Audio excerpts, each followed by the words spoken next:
My name is Nita Sambeth. I'm talking about my sister-in-law, Lo Pratumachet. She passed away 6 years ago from cancer. My name is Dawn Miller. The first person that I lost was my mother. That was it's going on 8 years ago. I lost my husband, Jim, and that was going on 4 years ago. My name is Carlos Aldape. I'll be talking about my grandfather, Eliezer Aldape, and he passed away 3.5 years ago due to kidney failure.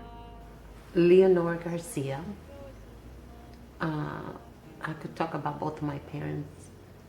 My dad passed away 4 years, and my mother passed away 8 months ago. My name is Josie Miller, and I lost a few people in my family. I lost my grandma, which is my mom's mom.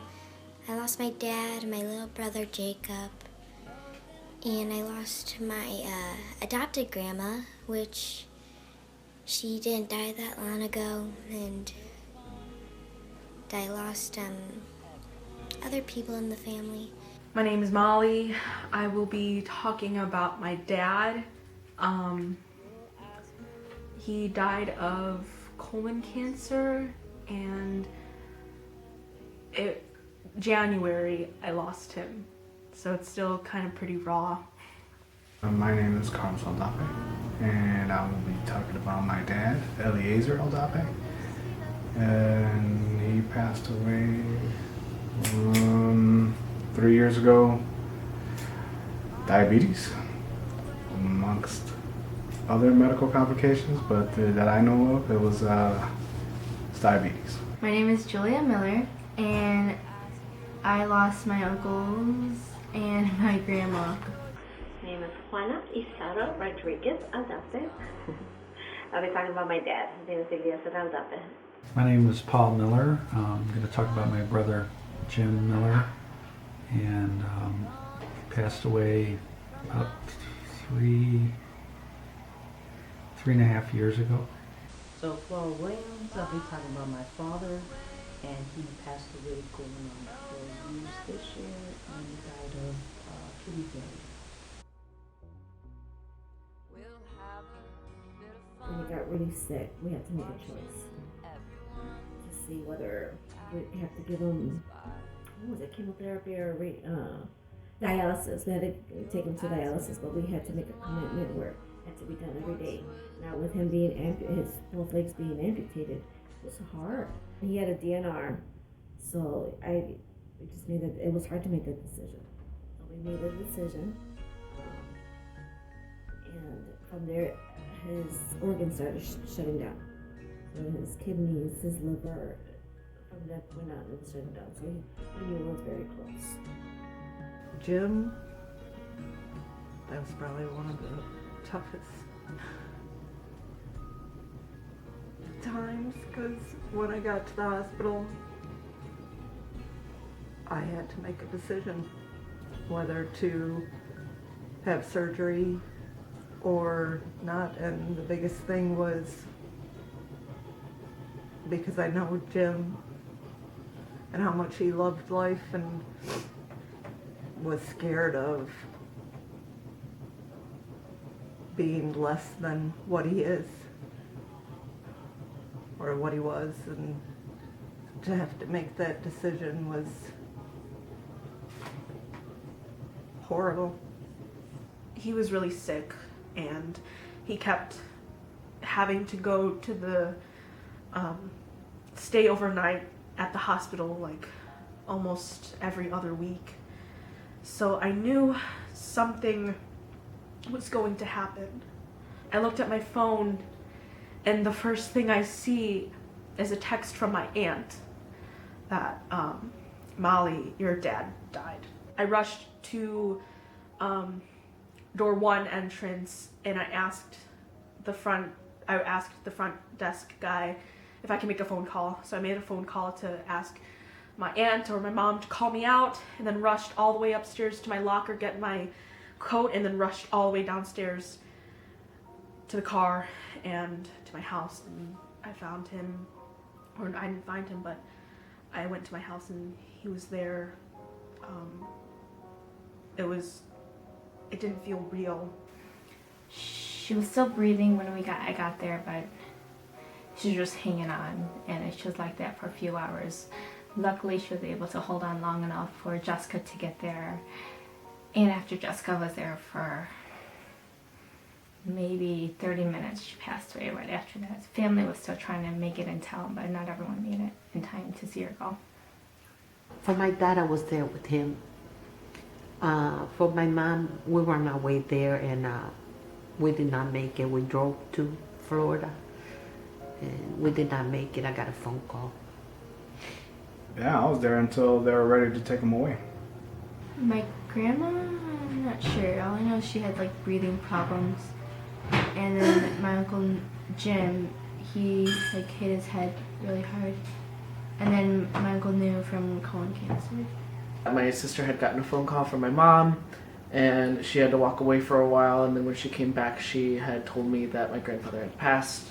And I think we were watching TV, just having a regular normal day, and that's when we found out. Oh, it's very unexpected. You know, I talked to him like 2 days earlier. It was hard.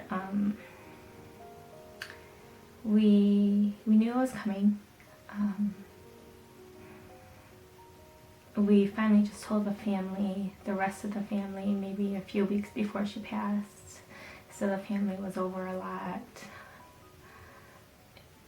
It was hard to see her suffer so much. So I know when she did pass, it was okay because she wasn't suffering any longer.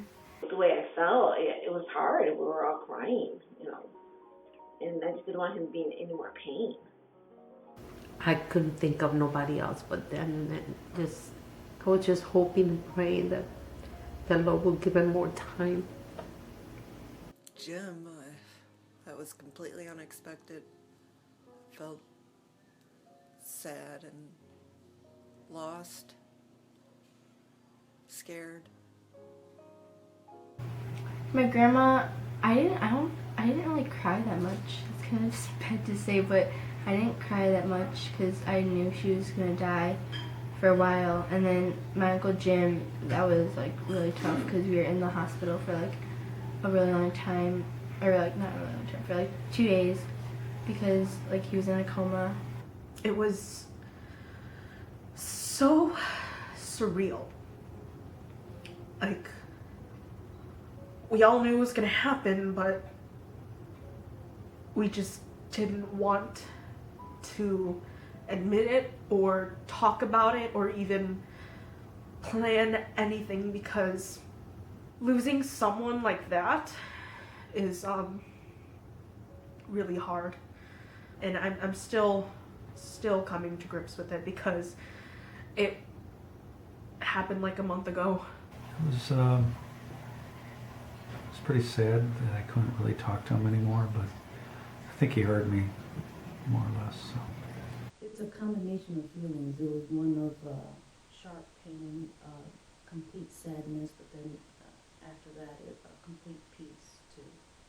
I think I felt mostly numb because I hadn't had anybody close to me that had died. I had been to a couple funerals beforehand, but like it was nobody that I was really close to or that I knew. Oh, I felt fine. I would say that the girls are doing good. They've become beautiful and intelligent young women. You would be really proud of how they turned out to be. I didn't understand the way he was.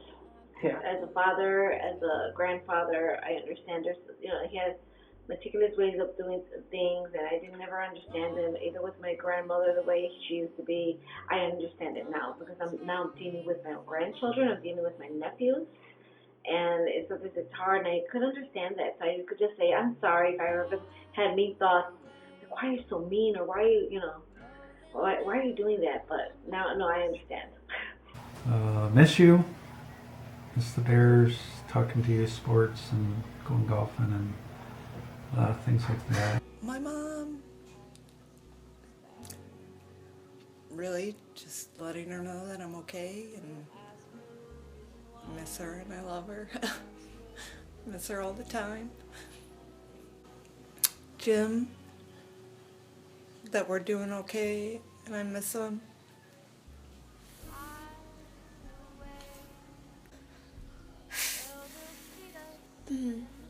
I would like to say to my grandma Hogarth that I would like to say thank you for being my grandma and for feeding me coffee so I can now like it. And for my dad, I would like to say thank you for being my dad. And I'm sorry if I ever hurted your feelings or anything, and especially for punching out your tooth.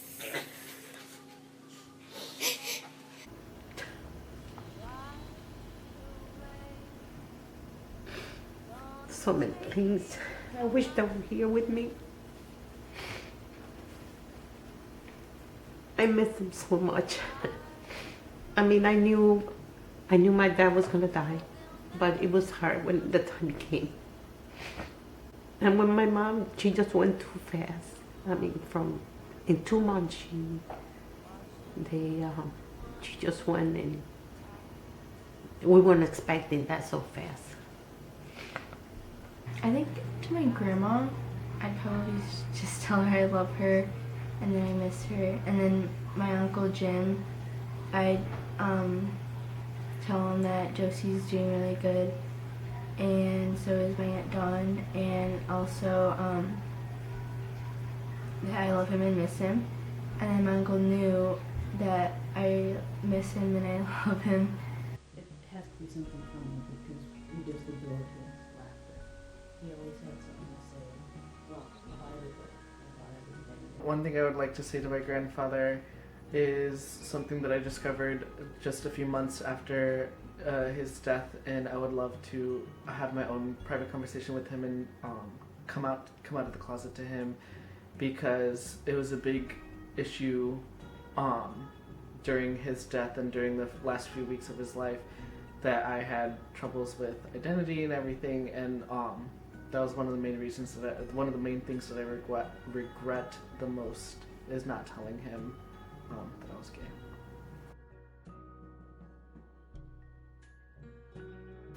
It was a lot of stuff in the grieving process. It was hard, with the way in our culture, with the family coming over daily until she passed, until the funeral. It was a lot of learning the culture and what we had to do, the process of all that, taking care of the girls, making sure the girls were okay. But it eventually got easier. We all took off work for probably over a month. I cuddle up next to my mom and cry on her a little bit. And then I'll go to the bathroom and blow my nose and all that stuff. I feel like I just kept quiet for most of the time that my family was trying to get funeral arrangements together and just kind of cope with my grandfather being gone. I don't think you ever stop grieving because we're human. We love the one that we lose. It's not a day that goes by that I don't think of any of them. But knowing that I'll see him again makes it all easier. I grieve alone, definitely alone. I take a lot of long drives, just trying to clear my head, and I try and keep myself busy because I just need to keep moving, or else I think I will probably explode. I don't want to talk. I didn't want to talk to anyone either, and so I didn't want to go to school. That was just like a really tough week. All I know is that when I would go to school, my friends would just try to cheer me up because like they knew I was upset, and I didn't want to talk about it. Like I didn't want to talk to anyone, because then like I didn't want to cry at school. We cried. Well, I did not so much. I didn't cry so much. When I was at peace knowing that he was with God, you know, that he was in no more pain. He was always in pain. He never showed it, but we knew he was in pain. I played a whole bunch of songs that he liked that was on his iPod. You know, that's how I grieved. Oh, I'm still grieving. It's very hard. You never forget. You never forget. I'm always having in my memories.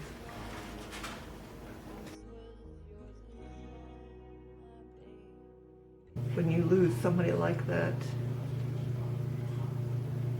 it affects people in all different ways, but I still see it to this day how it affects people. It's brought me closer in my faith. It makes it easier. That makes it easier, but It did change the way we live because we have not just our own kids, my own kids, but we have 2 others that we watch over. Not that we didn't watch over them before, but now without her being there as support, it was a change. Well, we have like a daddy-daughter dance last night, and I couldn't go because no uncle. I didn't know who to bring for uncle, so I decided not to go, and I'm kind of crying because my dad wasn't there, and I really want.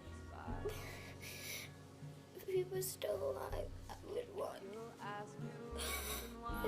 him to bring me to the daddy-daughter dance. And I went last, like in 2nd grade, and my Uncle Kevin brought me. And in my heart, I kind of felt a little bit sad because it wasn't my dad that took me. For my Uncle Jim, it's just like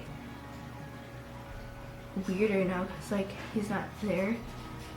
After my Uncle New died, we were just all like mellow. We weren't like crazy like we usually are.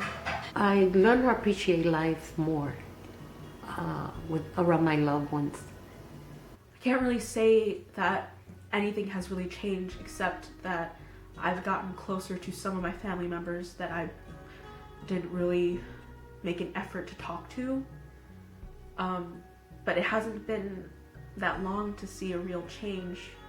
That affected me by wanting me to become more close to my family and more open with them, especially telling them more details about my day, how I'm feeling. What is my life like now? Going crazy, watching these kids. I don't know. But it's fun, and I'm having a great time. It's easy going. You know, I'm helping Mom. She's helping me. She cooks.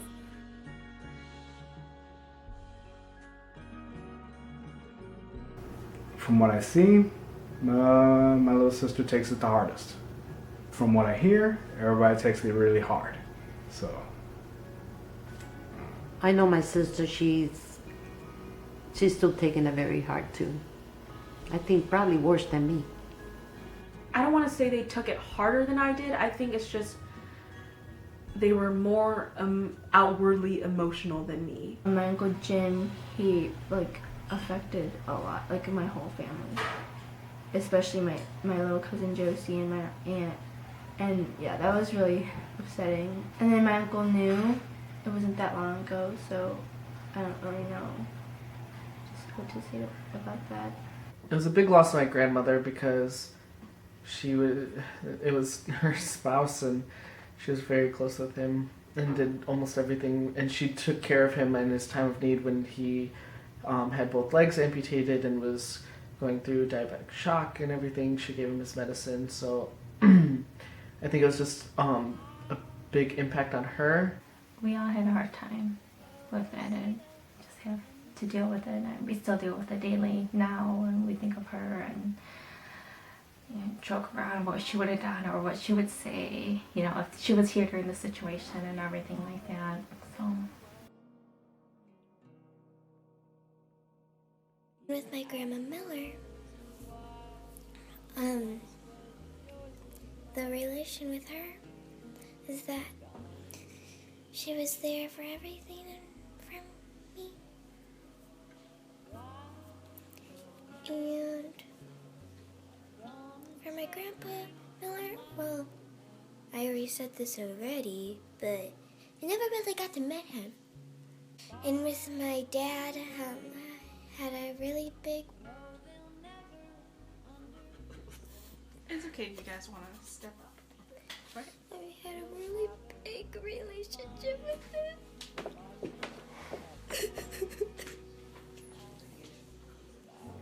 She was a wonderful person.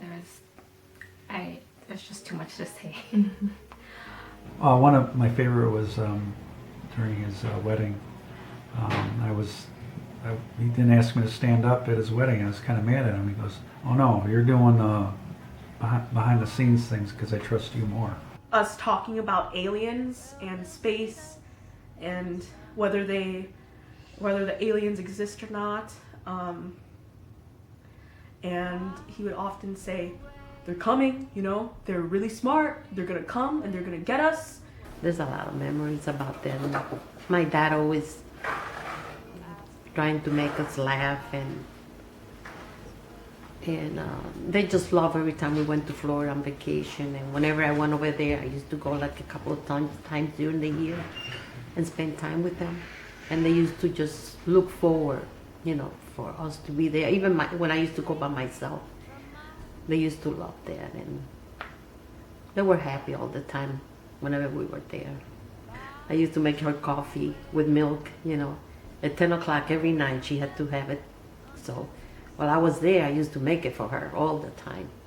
One frequent memory that I have of my grandfather is always going to the dollar store with him and my other cousins to buy a bag of marbles each time, because he always thought that only the simplest things could be fun for kids. I've collected each and every bag of marbles, and I have now a whole bottle filled with marbles, and that's my one little keepsake of him that I have.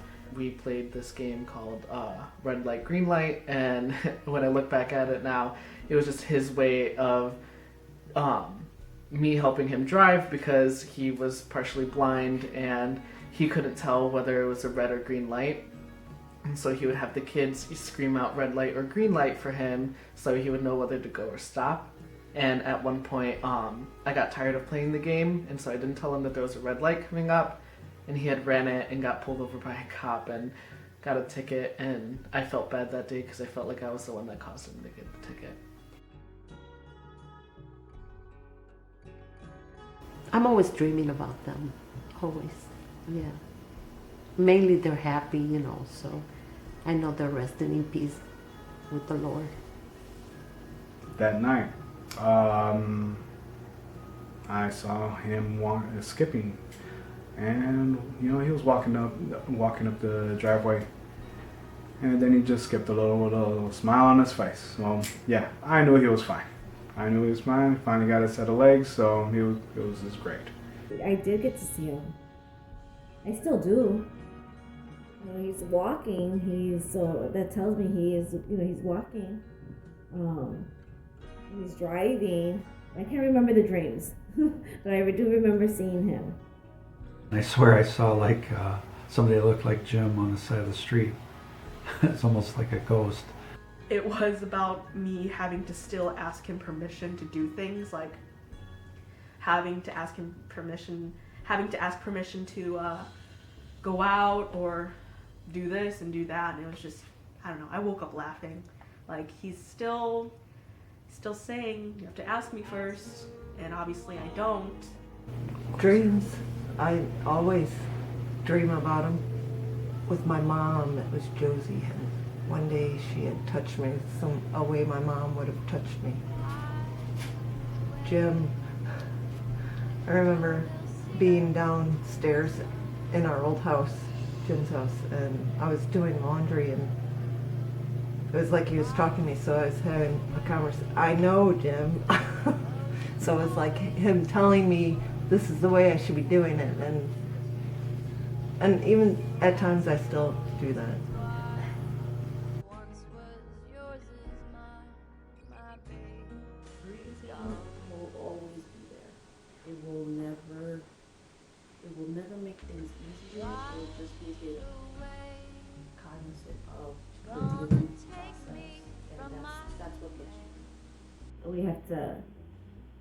enjoy each day. Each day, we thank God every day that we're here. We thank God we have to be in peace. Enjoy my nephews, her grandkids, and my grandkids, and enjoy everyone. Not to be mad. We have to learn not to be upset. That it's okay to cry, and it's always good to talk about it. Try to spend as much time as you can with the people you love, because you never know when they're gonna be gone.